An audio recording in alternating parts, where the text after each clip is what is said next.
Advocate minority forum, समाजी कारकुन council और दिगन ने दस्तूर को बचाने के मिशन के इजलास में शिरकत की। सुप्रीम कोर्ट के वकील महमूद पराचा ने मदीना एजुकेशन सेंटर नामपल्ली में इज्तिमा में शिरकत की। इस मौके पर एम ए शकील, अफजलुद्दीन, सैयद कासिम और सूफी उलमा काउंसिल के सदर खैरुद्दीन सूफी भी मौजूद थे। आइए देखते हैं इसकी मज़ीद तफसीलात। जो रोल है वो एक तरह से चोर और पुलिस का है। जुडिशरी और मीडिया जो है पुलिस है, और एग्जीक्यूटिव और जो लेजिस्लेचर्स है वो एक तरीके से चोर माना जाए, या कॉन्स्टिट्यूशनल निज़ाम ही ऐसा है कि अगर ये लोग चोरी करें तो ये दोनों इंस्टीट्यूशंस उनको चेक एंड बैलेंस में बैलेंस करेंगे। ये इम्पॉर्टेंट रोल मीडिया का है, और मीडिया का काम जुडिशरी के ऊपर भी एक तरीके से चेक रखना है। और उसको समझने के लिए मैं आसान ज़बान में बताना चाहूँगा, ओपन कोर्ट का कॉन्सेप्ट मैंडेटरी है।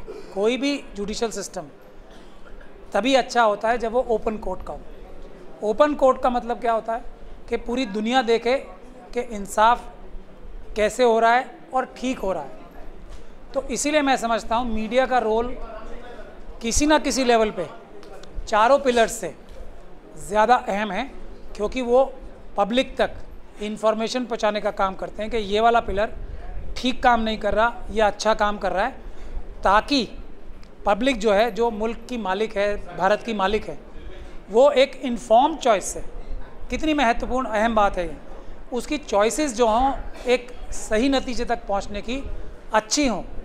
इसके बाद ही सारे नौकरों को, जो एमएलए एमपीज़ हैं, इलेक्टेड रिप्रेजेंटेटिव्स हैं, उनको भी नौकरी दे पाएँ वो ठीक से, देश की आवाम जनता।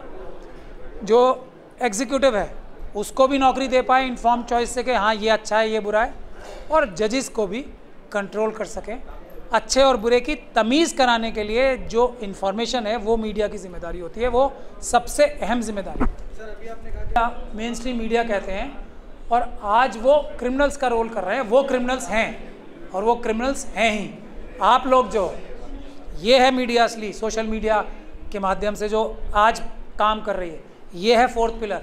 वो फोर्थ पिलर नहीं रहा जो अडानी, अंबानी और इन सब के कहने से देश के विरोध में, भारत का संविधान तोड़ के देश में अफरा तफरी फैलाने के लिए, रीजन से रीजन को लड़ाने के लिए, धर्म के आधार पर लड़ाने के लिए, जात के आधार पर लड़ाने के लिए, जुल्म को बढ़ावा देने के लिए, करप्शन को बढ़ावा देने के लिए आंखें बंद करके नहीं बल्कि साजिश में शामिल होकर ऐसी सरकारों की मदद कर रहा है जो क्रिमिनल एक्टिविटीज़ में इन्वॉल्व हैं। तो ये मीडिया भी क्रिमिनल मीडिया है, क्योंकि ये उस अपने रोल से सच्चाई जनता तक पहुंचाने के उल्टा काम कर रहे हैं। ये सच्चाई छुपा रहे हैं, बल्कि झूठ, अफवाहें, लड़ाई कराने की खबरें बता के, खबरें नहीं होती वो, खबरें झूठी बना के पेश कर रहे हैं। जो क्रिमिनल एक्टिविटी है वो हर तरीके से क्रिमिनल एक्टिविटी है, उसको किसी भी तरीके से मीडिया नहीं कहा जा सकता।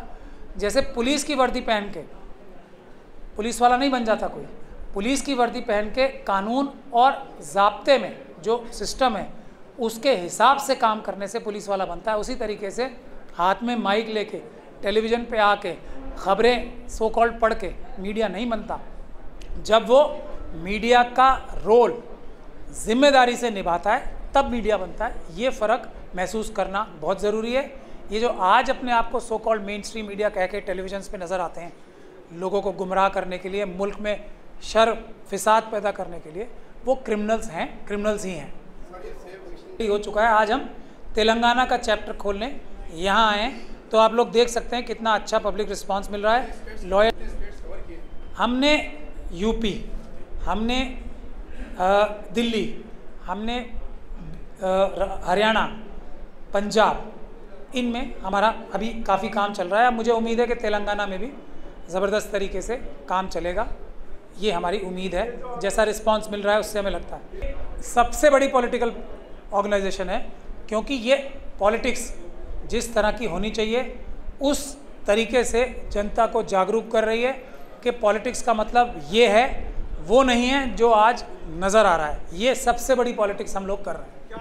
नहीं, देखिए हमारी ऑर्गेनाइजेशन में सभी वेलकम है। सिर्फ एक क्रिमिनल ऑर्गेनाइजेशन है आरएसएस, और उसके सहयोगी संगठनों को छोड़ के कोई भी पॉलिटिकल पार्टी जो मनुवादी मानसिकता में बिलीव नहीं करती, वो हमारी कोई भी इंडिविजुअल, वो किसी पॉलिटिकल पार्टी में मेंबर हो, इन लोगों को छोड़ के, मनुवादी मानसिकता के लोगों को और आरएसएस और बीजेपी की जितनी भी तंजीमें हैं, बजरंग दल, विश्व हिंदू परिषद, इन लोगों को छोड़ के कोई किसी सोशल ऑर्गेनाइजेशन में हो, एनजीओ में हो, इंडिविजुअल सोशल वर्कर हो, पॉलिटिकल पार्टी में हो, ऑफिस बेयरर हो, वर्कर हो, एवरीबडी इज़ वेलकम।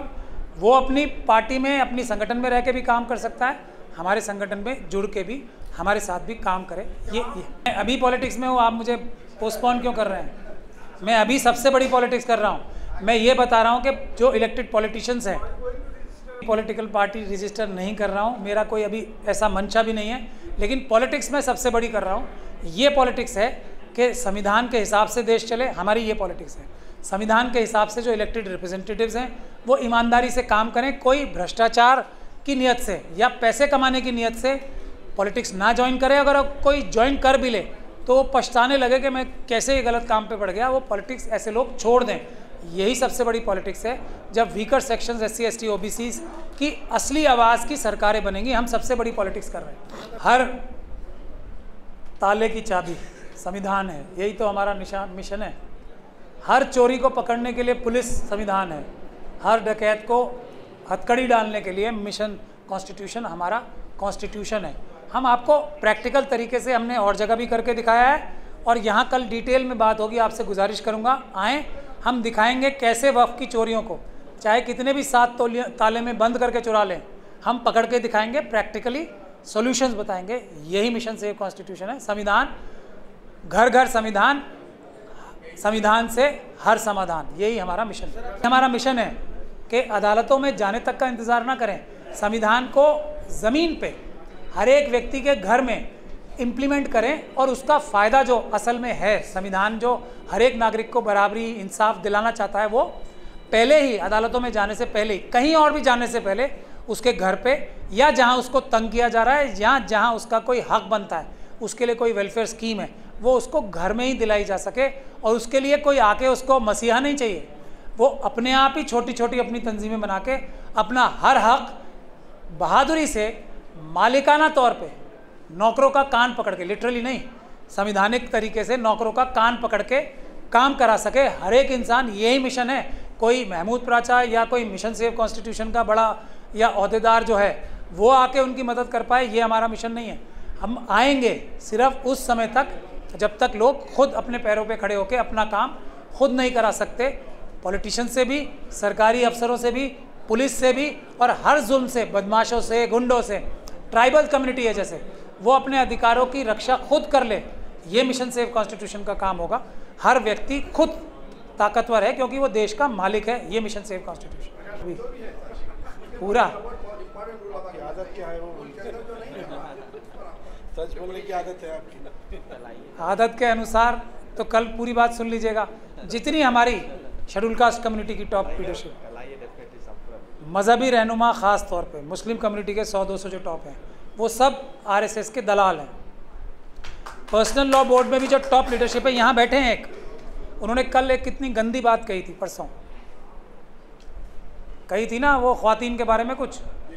ऐसा कौन कर सकता है? RSS का दलाल ही कर सकता है ना कोई। ऐसे काम इतने गंदे, घिनौने, ख्वातीन को जिसने इस्लाम ने सबसे ज़्यादा हकूक़ दिलाए, उन्हीं के बारे में ऐसी बातें कोई RSS का दलाल ही कर सकता है या कोई आलिम कर सकता है? आलिम से मेरी नज़र में देखिए फ़र्क है। इल्म हासिल करना और इल्म पे अमल करना दोनों अलग अलग चीज़ें हैं। इल्म हासिल करके अमल ना करे, मेरे ख्याल से उसके गुनाह ज़्यादा हैं। जो हम जैसे लोग हैं जो आलिम नहीं हैं, फिर भी अपने टूटे फूटे कच्चे ईमान से भी अल्लाह ताला की दिखाए हुए रास्ते पे, जो रसूल अल्लाह ने जो रास्ता दिखाया इंसाफ और बराबरी का, अपने टूटे फूटे कदमों से आगे बढ़ रहे हैं। मेरी नज़र में सही और गलत का फ़ैसला तो हश्र के दिन होगा, वो ज़्यादा बेहतर मुकाम पे हैं। ऐसे आलिम जिनको पता है सब कुछ बात और वो दूसरों को बोल रहे हैं और ख़ुद अमल नहीं कर रहे, उनकी पकड़ मेरे ख्याल से ज़्यादा होती है, होनी भी चाहिए और इस दुनिया में भी होनी चाहिए। हमें उन लोगों को एक्सपोज करना चाहिए। वो नासूर हैं हमारी मुस्लिम कम्युनिटी के लिए भी, उनको दूर करना चाहिए। एक से बढ़कर एक अच्छा आलिम, एक से बढ़कर एक बहादुर आलिम, एक से बढ़कर एक ईमान वाला आलिम पड़ा हुआ है, उनको ऊपर लाना चाहिए। और जो ये बेईमान RSS के दलाल हैं उनको हटा के पर्सनल लॉ बोर्ड में भी जो ऊपर के टॉप लीडरशिप है वो सारे आरएसएस के दलाल हैं, उनको हटा के अच्छी क़यादत को पर्सनल लॉ बोर्ड को टेक ओवर करना चाहिए।